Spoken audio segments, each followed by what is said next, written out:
Hello बच्चों, welcome to Brain Builders coaching. जैसा कि आप लोगों ने लास्ट वीडियोस देखे होंगे और आपको अच्छे से समझ में आया होगा कि क्वेश्चंस को कैसे करना है, और आगे उसी से रिलेटेड क्वेश्चंस को हम बताना चाहेंगे जो एग्जाम ओरिएंटेड है। वो ज्यादा से ज्यादा मैंने इसमें स्लाइड्स में कवर किए हैं। चलिए टाइम को ना वेस्ट करते हुए सीधे क्वेश्चंस की तरफ मूव करते हैं। और क्वेश्चन अपनी स्क्रीन पर है। A vertical pole of the length 6 centimeter cast a shadow 4 meter long on the ground, and at the same time a tower cast a shadow 28 meter. Find the height of the tower. At the same time का यहाँ पर जो maths के according मैं आपको बताना चाहूं, यहाँ पर सिर्फ एट द सेम टाइम का सेंस ये है कि एंगल जो है वो इक्वल होगा। ठीक है, टाइम चेंज हो जाएगा तो आपका एंगल नहीं चेंज हो जाएगा, शैडो चेंज हो जाएगी। आप जनरली देखते होंगे आपकी जो बिल्डिंग है जहां भी आप रहते हैं तो वहां पर जो बिल्डिंग की हाइट चेंज होती रहती है। क्यों? शैडो की मतलब बिल्डिंग की हाइट का मतलब हाइट बिल्डिंग की नहीं चेंज होती, बिल्डिंग की हाइट का जो शैडो बन रहा है वो चेंज हो जाता है। रीजन क्या है? एंगल ऑफ एलिवेशन चेंज होता रहता है। ठीक है, तो बस इतना ही सेंस समझिएगा, इसका सेंस इतना ही है। एक सेम टाइम पर बात की गई और आपके पास एक वर्टिकल पोल है और साथ ही साथ वर्टिकल पोल के साथ क्या है, एक आप शैडो बना रहे हैं। ऐसे केस में क्या होगा? आप कहेंगे दोनों ही ट्रायंगल सिमिलर होंगे। दोनों ही ट्रायंगल्स कैसे होंगे? सिमिलर होंगे। और सिमिलरिटी लगा सकते हैं। पहले समझते हैं प्रॉपर वे से कैसे एग्जाम्स में लगाना है। आपने एक देखा PQ, मैंने समझ लिया कि इसकी जो हाइट है 6 है, तो बेस कितना है, मींस शैडो कितनी है, 4 है। नेक्स्ट सेकेंड केस में बताया है उसी टाइम पर जो एक टावर है, टावर की शैडो आपको 28 गिवन है।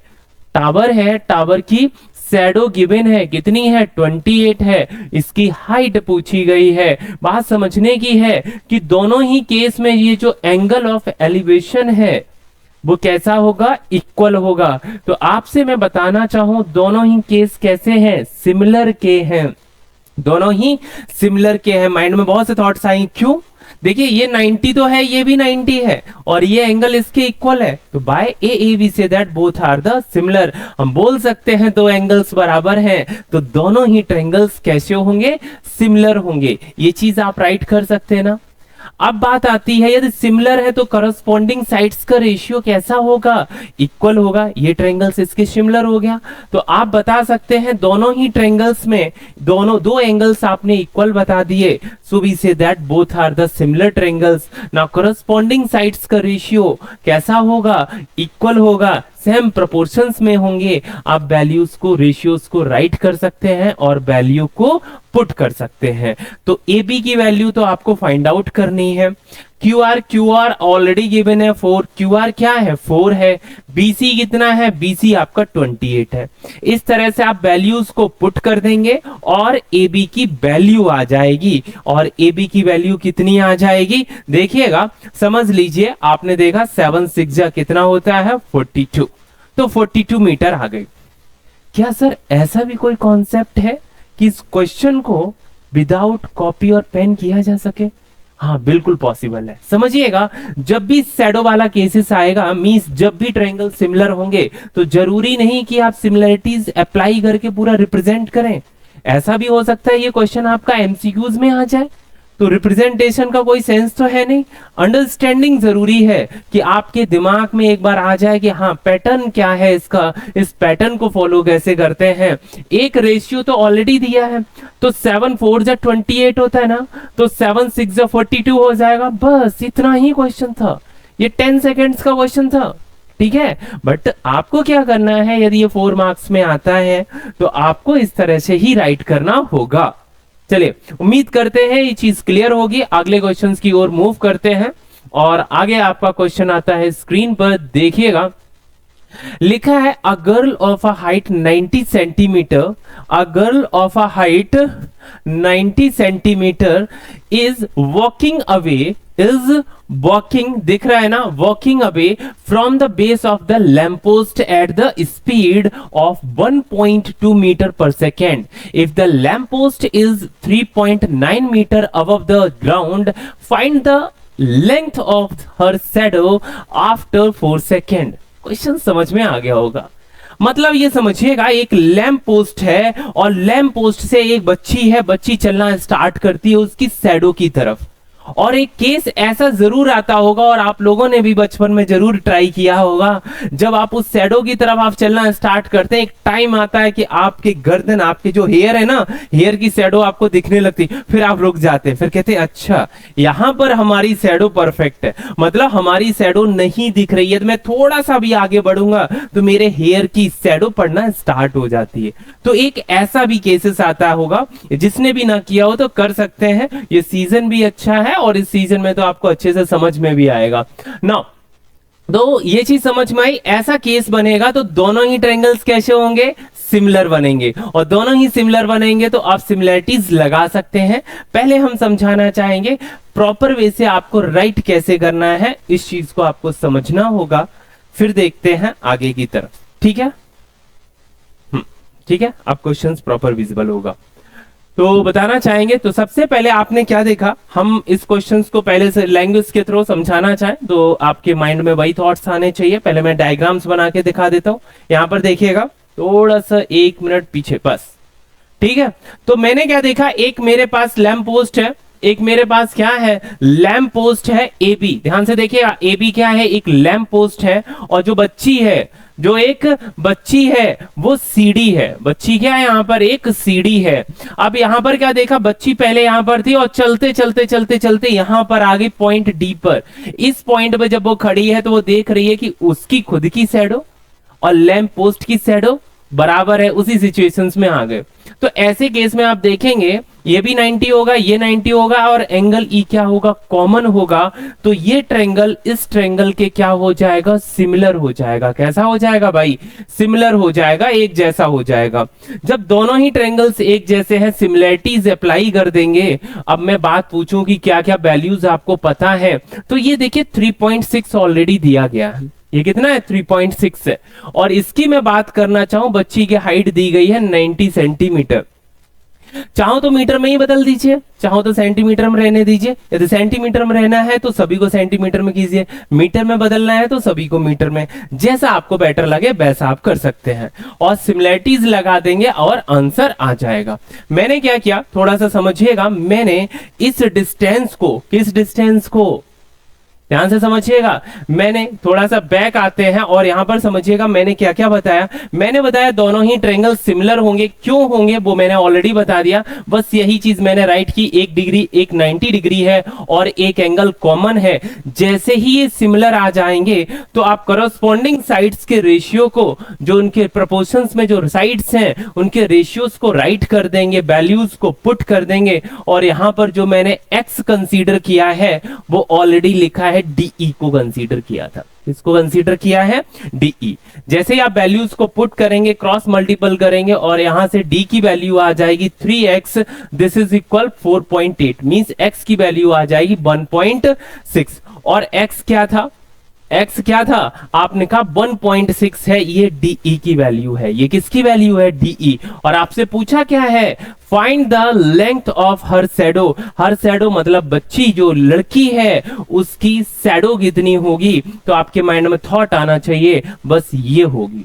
ठीक है, क्या सर क्वेश्चन ऐसा है, इसको 10 सेकेंड्स में कर सकते? बिल्कुल पॉसिबल है, बिल्कुल पॉसिबल है। समझिएगा, बस आपका यदि कॉन्सेप्ट क्लियर है तो आप विदाउट पेन पेंसिल्स के इस क्वेश्चंस को कर सकते हैं। कैसे पॉसिबल है, थोड़ा सा ध्यान से समझिएगा। देखिए बेटा, पहले से दिया है, इसकी हाइट क्या है, 3.6 मीटर है। इसको आपने देख लिया, इसकी हाइट क्या है, 0.9 मीटर है, 90 सेंटीमीटर है, 0.9 हो गया। एक ही यूनिट में रखेंगे तभी तो कंपेयर कर पाएंगे। 9 4 36 होता है, तो इट मींस ये इसके रेस्पेक्ट में कितने टाइम्स है, आपने कहा सर 4 टाइम्स। जब ये 4 टाइम्स है तो इंक्रीज कितना हुआ, 3 टाइम्स ना। कितना इंक्रीज हुआ, 3 टाइम्स। अब मैं पूछूं, अच्छा ये फाइंड आउट करनी है, ये वैल्यू कितनी होगी। आपको ऑलरेडी दिया है कि कितनी स्पीड से चल रहे हैं आप, 1.2 मीटर पर सेकेंड की स्पीड से, और कितने सेकेंड्स तक, 4 सेकेंड्स तक। तो 12 4 जा 48, तो 48 सेकेंड ना होके 48 मीटर पर सेकेंड, मतलब 48 मीटर डिस्टेंस कवर करेंगे। 48 मतलब 4.8, ठीक है। डेसिमल आप राइट साइड से 1 डिजिट बाद लगा देंगे। अब आपकी बात आ गई कि बेटा BD कितना हो गया, 4.8। ये किसकी वैल्यू है, अभी मैंने बोला था ना ये इसके रेस्पेक्ट में कितनी ज्यादा, 3 टाइम्स। तो 3 की वैल्यू कितनी है, 4.8। वैल्यू किसकी पूछी, 1 की। क्यों मैंने 3 बोला, क्यों, ये इसके कितने टाइम्स है, 4 टाइम्स, बट ये इसकी वैल्यू नहीं है 4। टोटल यदि ये मैं बात करना चाहूं तो ये इसके 4 टाइम्स है, यदि ये 1 है तो ये 3 है, और 3 की वैल्यू दी गई है 4.8। 1 की वैल्यू कितनी हो जाएगी, 1.6, और यही 1 की वैल्यू है। आई होप बहुत अच्छे से समझ में आ गया होगा। फिर चलते हैं नेक्स्ट क्वेश्चन की तरफ। ये जो अंडरस्टैंडिंग के लिए मैं वर्बली बता रहा हूं, बहुत अच्छे से समझिएगा, MCQs में और अंडरस्टैंडिंग के लिए बहुत जरूरी है। मिलते हैं अगले क्वेश्चंस में। बहुत अच्छा सा क्वेश्चन है और आपकी स्क्रीन पर है, ध्यान से देखिएगा। लिखा है इन अ ट्रायंगल ABE, मैं तो ट्रायंगल की तरफ ही खड़ा हो गया ना, तो देखिएगा ट्रायंगल ABE, तो ABE की बात कर रहा हूं। एक ये आपके पास ट्रायंगल है और एक आपके पास ट्रायंगल है ABC। एक कौन सा ट्रायंगल है, ABC, ठीक है। और दोनों ही कैसे हैं, सिमिलर है, उन्होंने पहले से बता दिया। दोनों ही ट्रायंगल्स कैसे हैं भाई, दोनों ही सिमिलर हैं, और इस सिमिलर हैं तो सिमिलरिटी की प्रॉपर्टीज तो अप्लाई कर ही सकते हैं। करस्पॉन्डिंग साइड्स, एंगल्स सभी आपस में कैसे होंगे, एंगल्स तो सभी बराबर ही होंगे ना, और साइड्स का रेशियो कैसा होगा, बराबर। सिमिलर है तो, और ये कॉन्ग्रुएंट लिखा है, साइन पे ध्यान दीजिएगा, कॉन्ग्रुएंसी है, कॉन्ग्रुएंट है, तो मीन सभी साइड, सभी एंगल, सब कुछ बराबर एज इट इज है। ये कैसे है, एज इट इज है। तो कहने का मतलब ये हो गया। तो ये AB जो है, थोड़ा सा यहां पे समझिएगा, फोकस करने की चीज है। AB की मैं बात करूं, AB यहां पर ये हो गया, AB ये जो अपनी साइड है, AB ये जो साइड है, AC जो साइड है, फर्स्ट 2 लेटर लिए, फर्स्ट 2 लेटर यहां से मैंने पिक किए, मींस AB AC के बराबर है, ठीक है। आपने कहा हाँ AB AC के बराबर है। फिर आगे क्या मैं बताऊं, मैंने बताया, ध्यान से देखिए, कहीं AB AE लिखा है, आपने कहा हाँ फर्स्ट और थर्ड, तो मैं पूछूं AD लिखा है, आपको AD भी दिखा, तो AE AD के बराबर है। ध्यान से सुनिएगा, AE AD के बराबर है, AB AC के बराबर है। दो साइड्स तो पता ही चल गई आपस में कैसे कैसे बराबर है। और जब दोनों ही आपस में बराबर हैं और आपको बताना है ADE और ABC दोनों ही सिमिलर हैं, तो बीपीटी थ्योरम याद आ रही है ना। बीपीटी थ्योरम में क्या था कि वो पहले से आपको दिए रहते थे कि ये क्या है, मिड पॉइंट है, या तो इनका रेशियो जो है वो बराबर है, या आपको बता दिया जाता था कि ये पैरेलल है। ये सब बीपीटी थ्योरम्स में आपने कवर अप किया था, तो वहीं से वो रिलेट करके आपको समझ में आ गया होगा कि अब ये सिमिलर है, आप कैसे बताएंगे। थोड़ा सा समझिएगा, मैं बताऊं, ये एंगल A तो कॉमन है, ठीक है, ये साइड इसके बराबर है, आपने कहा बिल्कुल सही है। मैंने कहा ये साइड इसके बराबर है। जब दो साइड्स का रेशियो और बीच का एंगल पहले से आपको पता है, इस लाइन के थ्रू आपको पता चल गया, तो आप बोल सकते हैं क्या है, ये दोनों ही सिमिलर हैं, ठीक है। चलिए इसी चीज को समझना चाहेंगे, बिल्कुल सिस्टमेटिक समझाना चाहेंगे। तो सबसे पहले आपका निकल के आया ABE, क्या देखा आपने, ABE is congruent to ACD। जैसे ही ये आपस में कॉन्ग्रुएंट है, तो कॉन्ग्रुएंसी गिवन है, तो करस्पॉन्डिंग साइड्स आपस में कैसी होंगी, इक्वल होंगी। तो सभी आपने बोला AB AC के बराबर है, AE AD के बराबर होगा। AE किसके बराबर होगा भाई, AD के बराबर होगा। जब दो साइड्स के बारे में आपने राइट कर ही दिया, एंगल A क्या है, इक्वल है, एंगल A कैसा है, इक्वल है। तो यहां से हमें समझाना क्या है, दो साइड्स तो बता दी आपने। अब मैंने एक पॉइंट्स लिखा, आपके माइंड में ऐसे भी थॉट्स आते हैं, if we have the ratio of the corresponding sides equal we can prove the triangles similar. जब हम बोल सकते हैं तो इसी चीज को आप समझ सकते हैं आगे, जब आपने इसी चीज को लिखा AD upon AB this is equal AE upon AC, means दोनों ही ट्रायंगल्स की मैं बात करना चाहूं दोनों ही ट्राइंगल्स की बात करना चाहूं तो उनका रेशियो के बारे में आप बता सकते हैं मुझे कि AD upon A B this is equal AE upon AC, और यहां से एंगल A ऑलरेडी बराबर दिए गए हैं। Hence triangles are the similar by which the criterion, मैं पूछना चाहूं ऐसा कौन सा क्राइटेरिया था जिसके थ्रू मैंने बोल दिया कि ये ट्राइंगल सिमिलर होंगे, तो आपको बताया साइड एंगल साइड, बताया था ना SAS, ठीक है। तो इसी चीज को आप लिख सकते हैं SAS, क्या लिखेंगे SAS। तो triangle AD is similar to triangle ABC। यहां तक जब चीजें क्लियर हो जाएंगी तो आगे हम बात करना चाहें, जैसा कि आपको स्क्रीन पर बहुत अच्छे से दिख रहा होगा। अच्छा डायग्राम नहीं दिख रहा है क्या?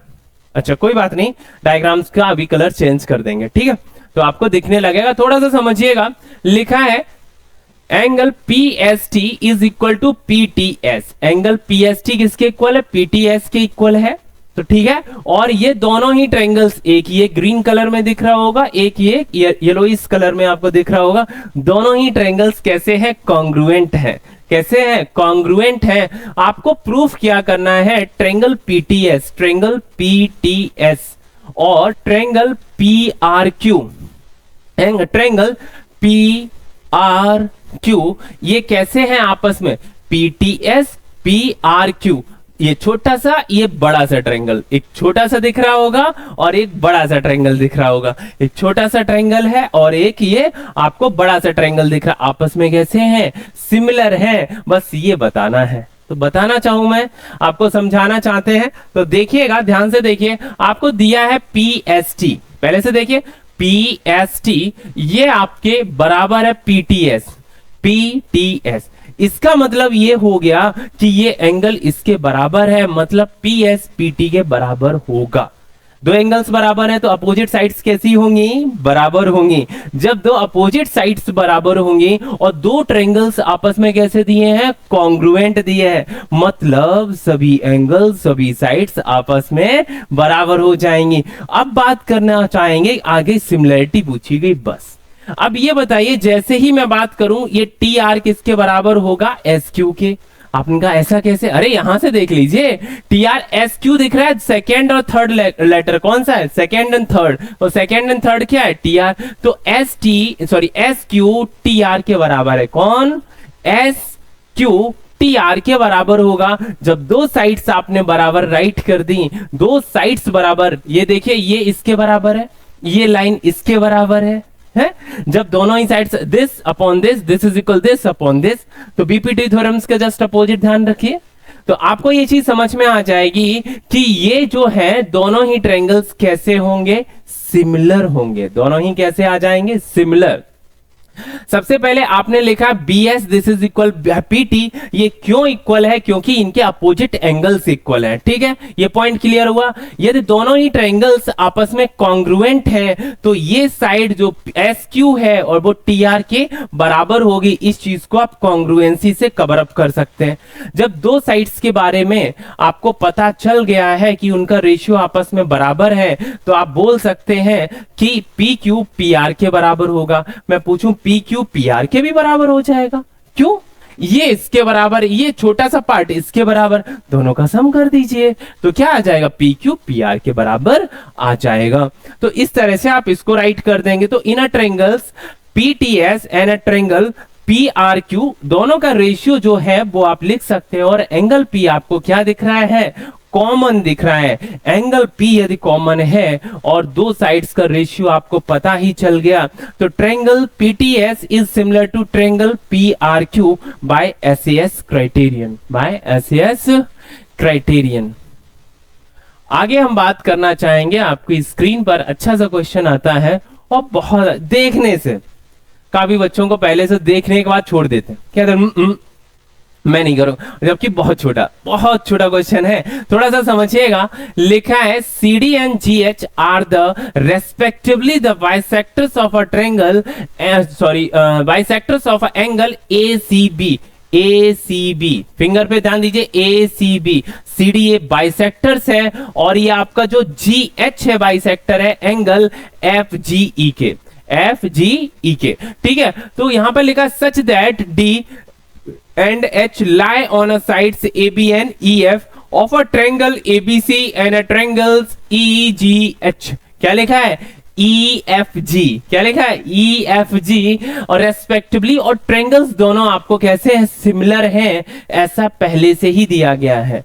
दोनों ही ट्रायंगल्स कैसे हैं सिमिलर हैं और ये दिया गया है। आगे आपको प्रूफ करना है सबसे पहले C D upon G H, देखिएगा C D upon G H this is equal A C upon F G, ये आपको बताना है। तो बहुत सिंपल सा बनता है, दोनों ही ट्रायंगल्स, ये ट्रायंगल्स इसके क्या है सिमिलर है, दोनों ही कैसे हैं सिमिलर हैं, और ये लाइन इसके क्या है बाइसेक्टर्स हैं, ये क्या है बाइसेक्टर्स हैं। चलिए वन बाय वन करके बता देते हैं, ग्राफ के थ्रू समझिएगा। दे आर इक्वल, आपके माइंड में इक्वल तो नहीं है ना, इक्वल का केस है क्या नहीं। यदि मैं बात करूं कि दोनों ये एंगल्स आपस में बराबर होंगे, आपस में ये दोनों एंगल्स बराबर होंगे, क्यों रीजन समझिए, क्योंकि एंगल सी एंगल जी के बराबर है। एंगल सी किसके बराबर है एंगल जी के, क्यों बिकॉज दोनों सिमिलर है, और सिमिलरिटी में दोनों एंगल्स कैसे होते हैं सभी एंगल्स आपस में बराबर होते हैं, सभी एंगल्स बराबर होते हैं मींस करस्पॉन्डिंग एंगल्स बराबर होते हैं। माइंड में ये थॉट ना है ट्रायंगल्स के सभी एंगल्स बराबर होंगे, ठीक है। तो ये आपने क्या देखा यहां पर समझिएगा, तो आप यहां से ये चीज बता सकते हैं ये एंगल इसके बराबर है, ये जो आपको क्रॉस क्रॉस दिख रहा होगा और यहाँ पे एक 0 0 दिख रहा होगा, ये आपस में दोनों एंगल्स बराबर है। और अभी मैं बोलूं एंगल सी एंगल जी के बराबर है, ओवरऑल वी से दैट हम कह सकते हैं ये सभी ये पार्ट ये पार्ट ये पार्ट ये पार्ट ये जो 4 पार्ट एंगल्स में दिख रहे हैं ये सभी आपस में बराबर होंगे। जब ये दोनों आपस में बराबर है तो माइंड में आपके थॉट आ रहा होगा, ये आपको ही बना दिया है, थोड़ा सा समझिएगा। लिखा है whenever we write the product in the form of a ratio, numerators should form one triangles and denominators should form another triangles। मतलब कहने का सेंस इतना है, जो बच्चे के माइंड में जो थॉट आ रहे हैं वो थोड़ा सा समझ लीजिएगा अपने अकॉर्डिंग। ये जो ऊपर ऊपर लिखा है वो एक ट्रायंगल्स को रिप्रेजेंट कर रहे हैं, और ये जो दोनों यहां पर लिखे हैं वो दूसरे ट्रायंगल्स को रिप्रेजेंट कर रहे हैं। ऐसा होगा क्या, ऐसा जरूरी है कंपलसरी नहीं, ऐसा कोई कंपलसरी नहीं है। आप चाहें तो दो एक ही ट्रायंगल्स के दो साइड्स को पिक कर सकते हैं, मतलब इसको इधर भेज दें इसको इधर भेज दें तो क्या गलत हो जाएगा, नहीं होगा ना। तो मींस आपके माइंड में दोनों ही आने चाहिए कि ऐसा भी हो सकता है जो लिखा है वो परफेक्ट है, बट एक ऑल्टरनेट दूसरा भी पॉसिबल है, इसको मैं इधर शिफ्ट कर दूं और इसको इधर शिफ्ट कर दें, ठीक है। चलिए आगे बढ़ते हैं। तो यहां से एक चीज समझ में आ गई कि आपकी जो साइड्स हैं ये इसके बराबर है, ये है ना, ये इसके बराबर है, क्यों बराबर है बिकॉज सिमिलर दिए गए, ये एंगल इसके बराबर है। तो ओवरऑल आप क्या कह सकते हैं, ओवरऑल आप कह सकते हैं ये दोनों चीजें हैं आपस में सिमिलर हैं दोनों ही ट्रायंगल्स, और जब सिमिलर होंगे तो उनका रेशियो भी इस तरह से आप लिख सकते हैं, ठीक है। आगे देखिएगा इस तरह से यहां पे समझिएगा। जब ये चीज क्लियर हो जाती है तो अब हमारे पास जो क्वेश्चंस फॉर्म हुए हैं वो 3 पैटर्न्स पे, सभी एंगल्स को मैंने राइट कर दिया, ठीक है, सभी को 1 बाय 1 करके हमने यहां पर राइट किया है। आगे लिखा है हिंट क्या है मैंने मुझे दी गई है DCA, थोड़ा सा समझिएगा, बोर्ड एग्जाम्स में आपको हिंट नहीं मिलेगी बट मैंने जानबूझ के यहां पे लिखा, जब डायग्राम देखें आपके माइंड में कुछ तो थॉट्स आए, सेल्फ भी तो कुछ तो आपके माइंड में थॉट्स हैं, हाँ हिंट तो दी गई है। DCA क्या है, DCA ये जो आपका ट्रायंगल्स है वो HGF के क्या होगा सिमिलर होगा, दोनों कैसे होंगे सिमिलर होंगे। चलिए सिमिलर होंगे तो लिखना कैसे है, आपने एंगल बी को बता दिया, एंगल जो है एंगल बी ई के बराबर है, एंगल ए एफ के बराबर है। जब दोनों ही ये ऐसे हैं तो दोनों ही ट्रायंगल्स कैसे निकल आएंगे, DCA ट्रायंगल जो DCA है वो ट्रायंगल HGF के बराबर हो जाएगा, किससे हो जाएगा AA थ्योरम से हो जाएगा, किससे हो जाएगा AA। ये एंगल इसके बराबर है ना, बाइसेक्टर्स है, एंगल ऑलरेडी बराबर है, ये एंगल्स इसके बराबर होगा, क्यों क्योंकि दोनों ही ट्रायंगल्स कैसे हैं सिमिलर हैं। जब दो एंगल्स बराबर है तो ट्रायंगल्स कैसा होगा सिमिलर ही होगा, ठीक है। सिमिलरिटी की बात करूं बट इसकी मैं बात करूं, ये इसके बराबर है या नहीं, ये रेशियोज में होगा। क्यों? आपको कहीं ऐसा नहीं था कि ये कॉन्ग्रुएंट है। यदि कॉन्ग्रुएंट गिवन होता है स्टार्टिंग के केस में तो आप दोनों को कॉन्ग्रुएंट बोल सकते थे, बट गिवन नहीं था तो उस पर डिस्कशन करने का कोई सेंस नहीं है। आगे मैं बात करना चाहूं, जैसे ही ये आपने बता दिया कि ये हमारा क्या हो गया, ये हमारा सिमिलर हो गया, ये जब आपका सिमिलर आ गया तो उन्हीं का रेशियोज हम निकाल सकते हैं। दो साइड्स को पिक किया और रेशियोज में कन्वर्ट कर दिया। अगेन मैं बताना चाहूं तो फिर से मेरा निकल के आता है, जो ट्रेंगल्स हमारा है डीबीसी है, डीबीसी थोड़ा सा फोकस कीजिएगा, डीबीसी जो ट्रेंगल है, ट्रेंगल एचईजी के दोनों में आप कंपेयर कराना है। पहले मुझे दोनों को मैंने देखा, इसमें एक एंगल एक दूसरे एंगल्स के बराबर है। ध्यान से देखिएगा, एंगल बी एंगल ई के बराबर, एंगल बी किसके बराबर है, एंगल ई के बराबर है, एंगल बी किसके बराबर है, एंगल ई के बराबर है। और एंगल सी जो हाफ पार्ट है, ठीक है, इसमें एक क्रॉस दिख रहा है, एक जीरो दिख रहा है, ये दोनों एंगल्स आपस में बराबर है। तो दो एंगल्स बराबर है, आपस में क्या हो जाएगा, दोनों ही ट्रायंगल सिमिलर हो जाएंगे। और इस तरह से आप इसको भी प्रूफ कर सकते हैं। उम्मीद करता हूं कि आपको वीडियो अच्छे से समझ में आया होगा, और कुछ भी यदि डाउट्स हैं या कोई भी प्रॉब्लम्स आती है आप कमेंट कर सकते हैं और हमसे पूछ सकते हैं। मिलते हैं अगले लेक्चर्स में। जय हिंद।